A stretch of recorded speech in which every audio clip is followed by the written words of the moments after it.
Hello everyone and welcome to Boss Builds, brought to you by HobbyLink Japan. My name's Lance, I am the boss du jour, and today we'll be discussing the exciting new F14-D that is being brought to us courtesy of Model Graphix and Fine Molds that did the tooling.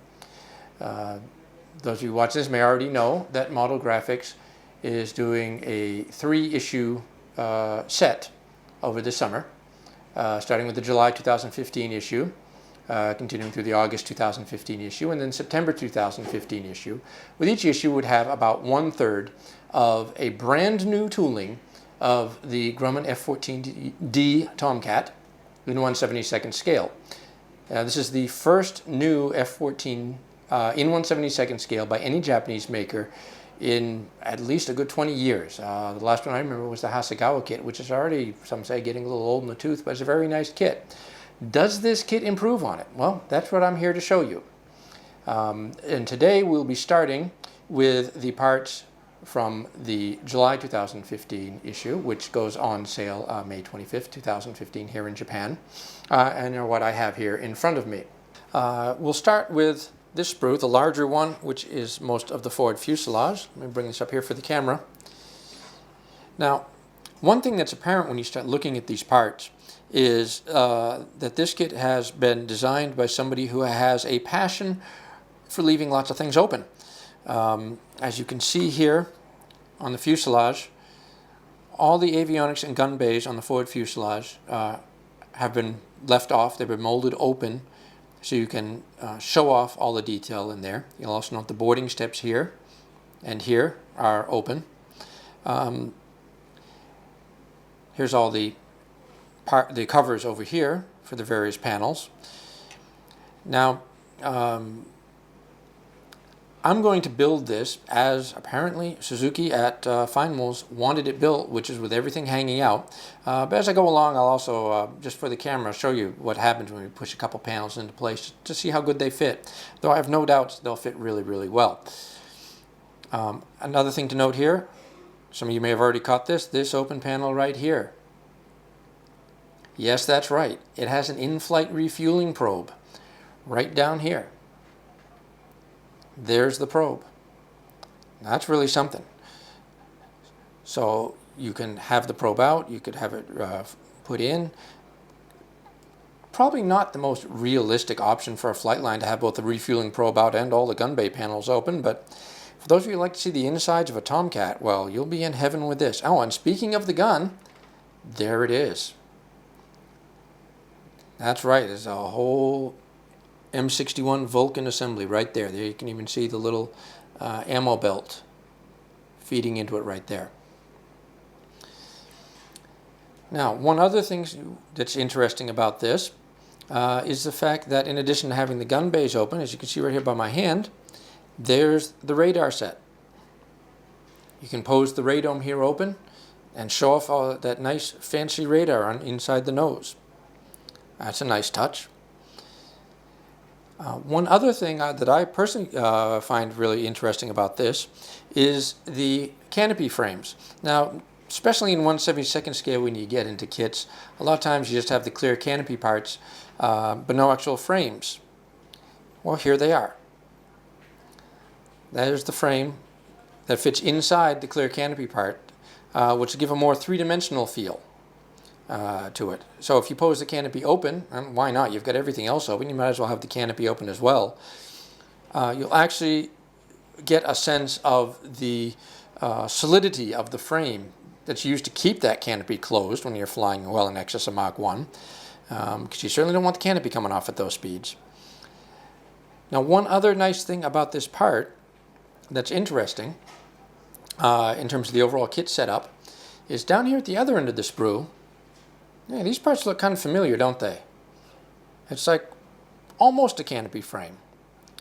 Well, that's just another sign of how carefully Suzuki-san at Fine Molds has thought this out.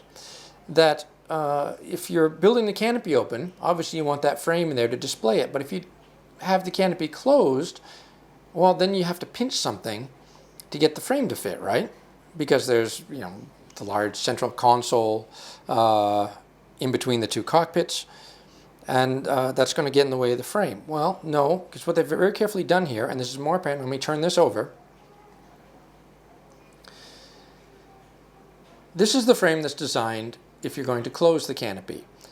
You notice it's split into 4.5 sections, so it'll fit around the radar intercept officer's instrument panel and not interfere with the fit at all. It's also a little more simply designed underneath, just the bare minimums you're going to need to see. Now, here at the other end is the inside of the frame for the open option. Notice that all the canopy latches are molded, they extend out, so those are all going to be very visible when the canopy is open. That's just a really nice touch in my opinion. While we've got this frame turned over, right here, this is the main cockpit tub. It looks a little plain because all the panels are designed to be added in later, so this is sort of a skeleton, if you will, to hold all that. Which brings us to the smaller frame of parts. And here they are. Now, as I mentioned this before, this is for the F14-D, so these parts are cleverly molded completely separately as the F14D specific parts. Here are your NACE's ejection seats, and here are the main instrument panels and the side panels.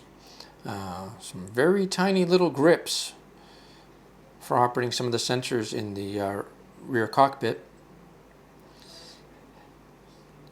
And on the other side of the sprue, we have the engine parts. There we are. There's the F110 afterburner cans. Here's the actual afterburners themselves. Now, again, the attention to detail here, it's really astounding. Here's the actual turbine section of the engine itself that's seen inside the exhaust. And here are separate flame holders that fit into here. So you get a three-dimensional feel to the exhaust. Just beneath these, well, here's the compressor section. And some of you might be wondering, well, what the heck are these funny little palm-looking things down here at the bottom? Well, that's another bit of the attention to detail right here. These are the stator vanes that fit in front of the compressor to smooth the airflow as it goes into the engine. That's right, these are separate parts. And over here you have the bullets that fit just in front of the stator vanes. So as we'll see when I put this together later, when it's all built up, you'll have a nice clear bullet, the stator vanes, and behind that in three-dimensional relief, the compressor face. And the only question is, are we actually going to be able to see this in the intake? Well, we'll have to build it to find out. But it certainly looks good here on the sprues. And also here, again, as these are the F14D specific parts, here's the BOL launchers for the AIM-9M, as carried by the F14D. And of course, no F14D would be complete without, right up here, the double sensor to go under the nose, one of the key identifying marks of the F14D. Split into two halves. It looks really quite nice. And finally included in this set are the decals. There we go. As I mentioned, this is for two aircraft of VF-31. We have bureau number 164348 here. And where'd the other one go? There it is right there.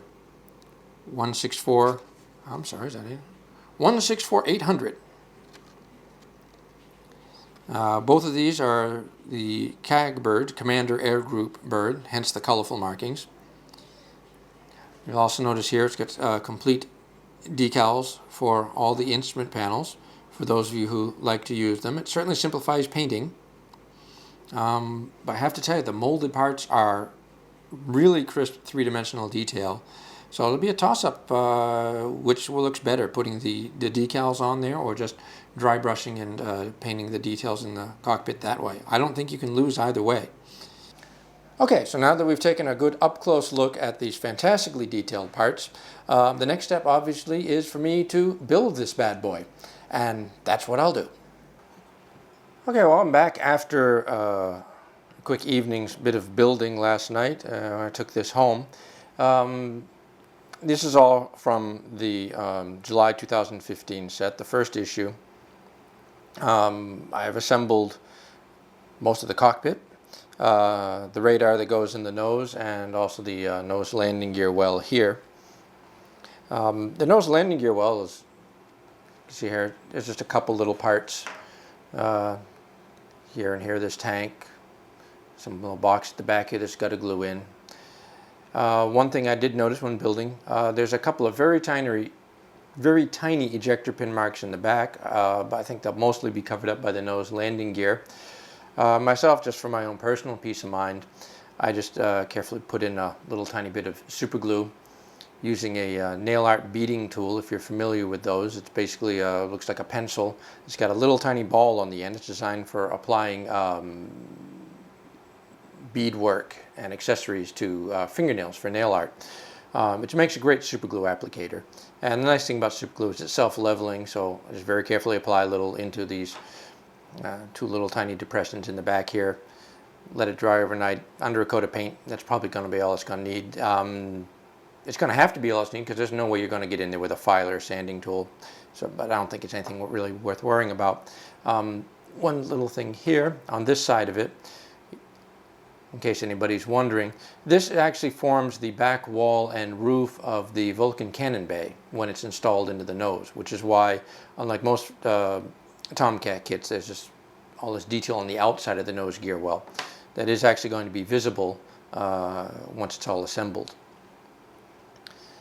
The radar set is a nice little set of 5 parts. Like I said, the back bulkhead, there's a frame.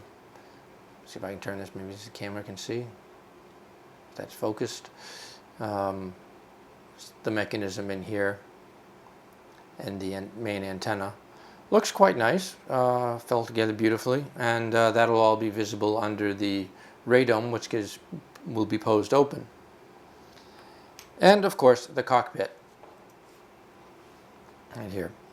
Now, I haven't actually glued in the main instrument panels or the seats just yet. The rest of the tub is basically assembled. I left the panels out just because it's going to be easier to paint them once they're removed. But it looks pretty good. No seat belts for the NASA seats. Let me just pop one of the NASA seats out here, so you can see it there. Oops. Looks very nice. Even includes all the rocket motor detail and everything on the back. These are all separate parts. Never going to be visible once it's assembled, but you know it's there. Seat belts would have been nice. They aren't included in this kit, but then they're rarely included in any kit. And Fine Molds, by the way, does have an excellent set of aftermarket seat belts for NASA seats for the F14-D and the FA-18 E and F. I think the D and C now also use the NASA seats. Separately available from HobbyLink Japan, of course.